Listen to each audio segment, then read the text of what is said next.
नमस्कार दोस्तों, अभी हम मौजूद हैं विभूतिपुर विधानसभा क्षेत्र में और हमारे साथ है जनसुराज के प्रखंड अध्यक्ष। हम जानना चाहेंगे कि अभी फिलहाल विभूतिपुर विधानसभा में क्या स्थिति है जनसुराज की। सबसे पहले परिचय लेंगे। सर, अपना परिचय दीजिएगा।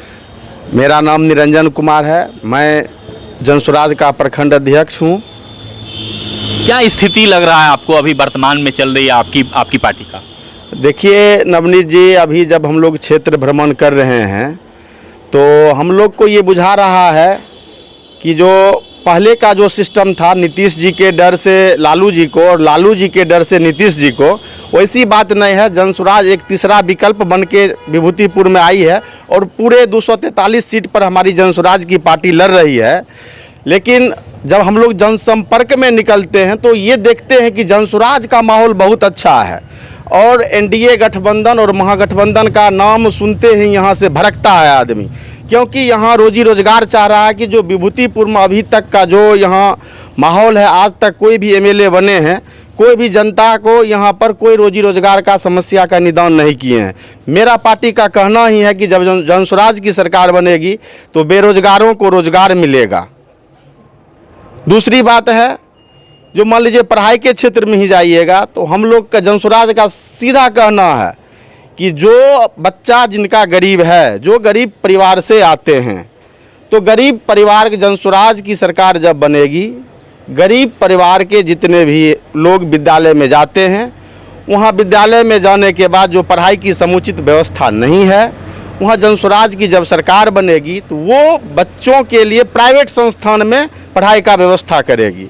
और पढ़ाई का व्यवस्था जब प्राइवेट संस्थान में करेगी तो वहाँ पब्लिक को पैसा नहीं देना है।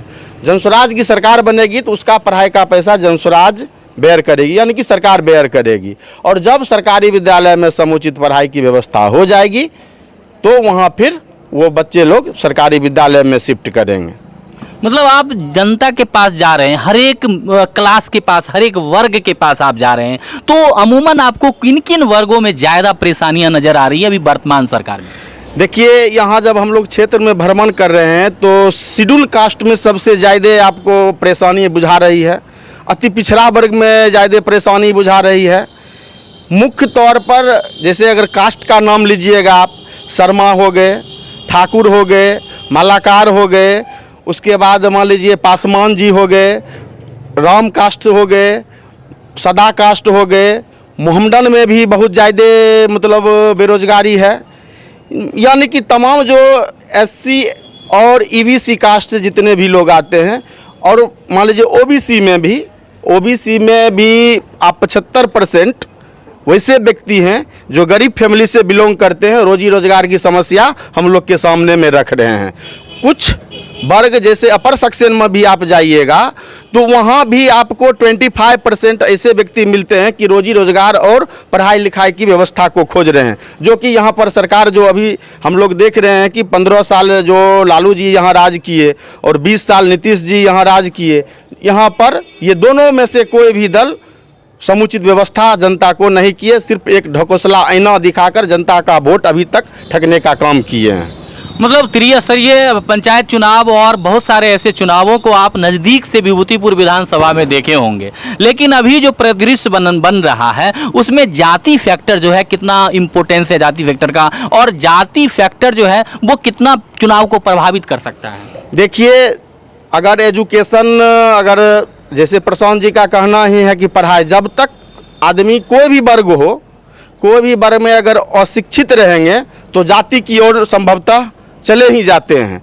लेकिन अगर मान लीजिए यहाँ कुछ वैसे भी हैं, वैसे भी नवयुवक, खास करके नवयुवक में हम बोलना चाहते हैं कि वैसे भी नवयुवक हैं कि वो कोई भी कास्ट हो या अपर सेक्शन हो, बैकवर्ड क्लास का हो, या जो भी कास्ट से आते हैं लोग, वो लोग जनसुराज के तरफ हैं। एनडीए और महागठबंधन को नकार चुके हैं, यहाँ से पूरा एकदम नकार चुके हैं। एकदम पूरा राजनीतिक आप देख रहे हैं कि कहते हैं वामपंथियों का गढ़ रहा है। वामपंथी जो है 67 से लगातार चुनाव लड़ते, 8 बार साइड से जो है वामपंथियों का यहाँ पे सरकार रह चुकी है।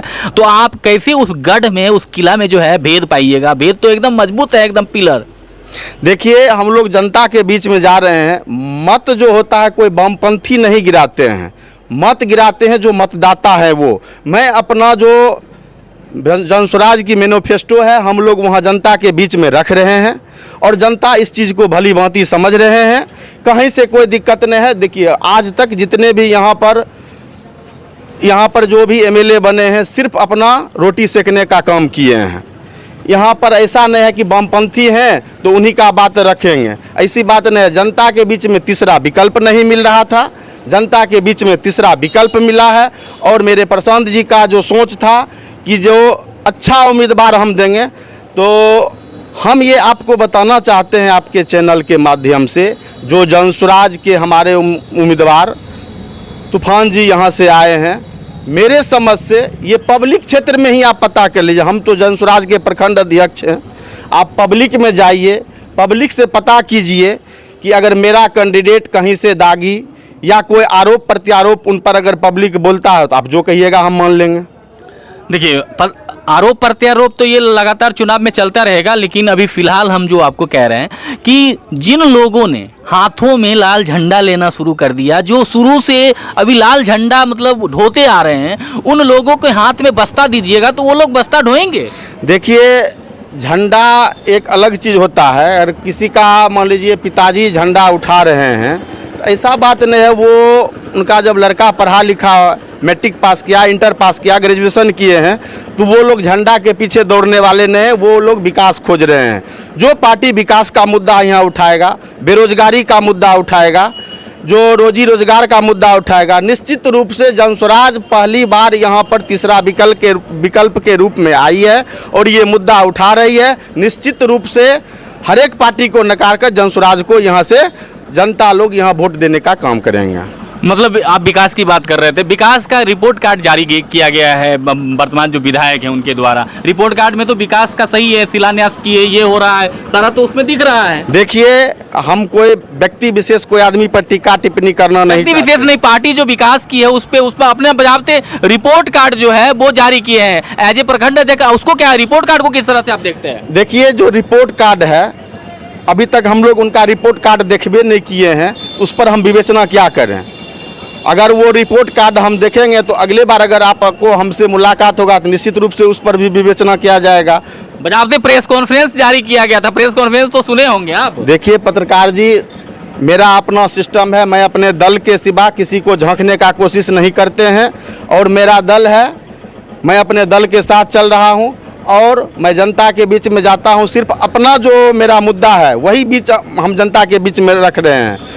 और कौन दल का कौन एमएलए है, प्रत्याशी कौन क्या किए नहीं किए हैं, इस पर हम कोई टिक्का टिप्पणी करना नहीं चाहते हैं। मेरा जो जनस्वराज का मकसद है कि अच्छा उम्मीदवार हैं, पब्लिक के बीच में मैं इनका बात रख रहा हूं, जनस्वराज की बात को रख रहा हूं और निश्चित रूप से जनता जनस्वराज को चाह रही है और जनता जनस्वराज को विभूतिपुर से निश्चित रूप से जिताएगी। देखिए हमारे साथ थे जनस्वराज के प्रखंड अध्यक्ष विभूतिपुर के, इन्होंने अपनी बातों को बखूबी रखा है। बाकी बातों के लिए बने रहिए, अपडेट आपको मिलते रहेंगे। धन्यवाद।